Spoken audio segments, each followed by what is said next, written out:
Hey guys, Sully here, Shamrock Forge. Today we're gonna go over a variation of the Shark's Tooth Twist as presented by Jace Yamez at Island Metal Forge, and the difference, he was using square stock and I started with round stock. I took the round stock to square and then did the lines and the cuts, and then I used 2 crescent wrenches to turn each tooth or set of teeth individually up and down. So enjoy the video, and I'll catch you on the backside.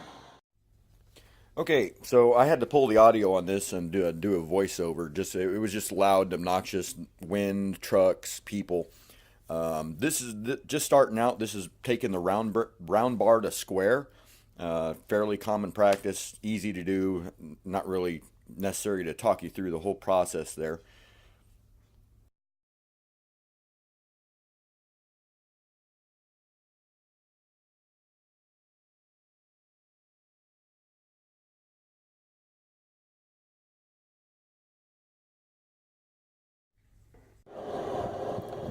And this is just cleaning it up, finishing up, getting the last heat, um, finishing up the square, trying to get the corners as fairly crisp as I can. I mean, for coming from round stock, the idea with starting with round stock is you get soft corners and not sharp not sharp edges, and that's kind of what I was going for, is those soft corners.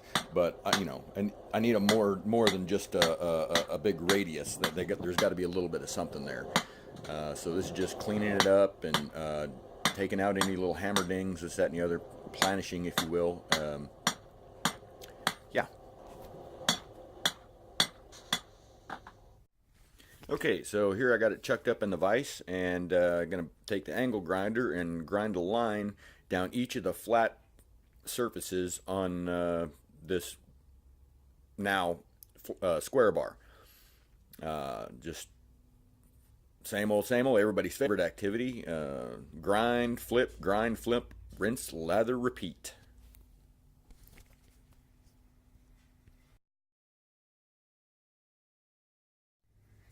So at this point, I've already got the bar to square, and I've already taken the angle grinder and ground the grooves down the center of each flat surface, and now I'm just marking in lines that line up all the way around, so that I can make my cuts for the teeth.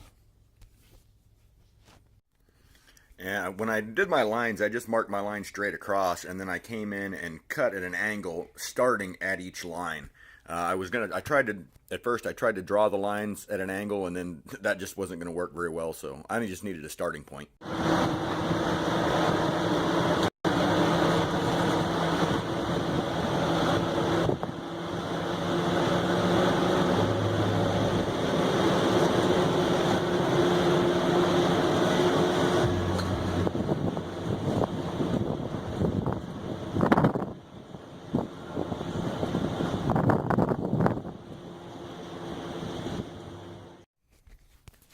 So this is my first attempt at doing the twist.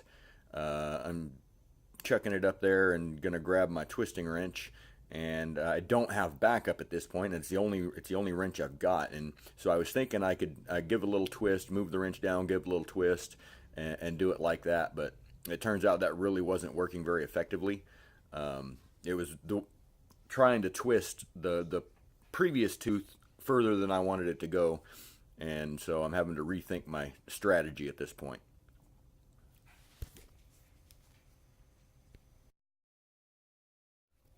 Now I got it figured out. 2 crescent wrenches is what I need. Sorry about the bad camera angle. I didn't realize that the vise was actually blocking the entire view of the piece.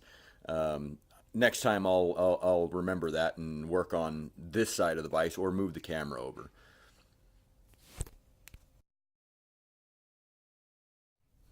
So here I've got a piece of Apatong in the vise, and I don't have a rubber mallet or anything, so I'm whacking on that piece with a board, and to try to get that thing kind of flattened out without totally destroying my pattern and flattening my teeth out. Um, Seemed to work pretty all right once I grabbed the bigger board. And at this point, I'm trying to do a brass transfer on it. Not really at the time. I didn't really realize I'm not done yet. I cleaned it up. I wire brushed it, and then I'm hitting it with the brass brush. And then it occurred to me, oh wait, I've still got more to do. And this fellow over here, he's the guy that owns the file that I was working on in that live stream the other day, and he's just kind of modifying the original design a little bit and wanting it shaped a different way. So he thought he'd swing by, and that's Freddie. We just got the hot cut in there, and we're gonna just cut this thing off and leave myself a little bit of material on each end so I can make a bottle opener out of it. Got enough for a taper and a curl, and enough to split it and pull some horns out of it, and then wrap them around and fold them B&B Forge style, kind of the way he did his. And I thought I'd give that a crack. In hindsight, I should have done that first, but you know, you live and you learn. So I forgot to turn the camera on while I was flattening out the end and cutting a slit in it. Right now I'm just trying to open that slit up so I can get one side bent over one way and one the other way so I can draw those out. Kind of struggling with this thing a little bit because all it wants to do is just bend right in the middle every time. So it just kind of bends over in the middle. I got to stop, flatten it out, and trying to find the right tongs to grip onto it with. It was a bit of a challenge.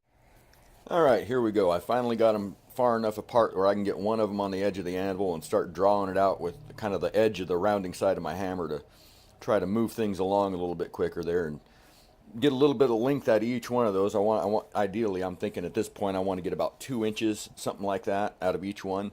That way I can wrap them back around each other, around to each other, and wrap them around themselves in kind of an oval shape. That's the plan anyhow. And at this point, everything's looking good and going good.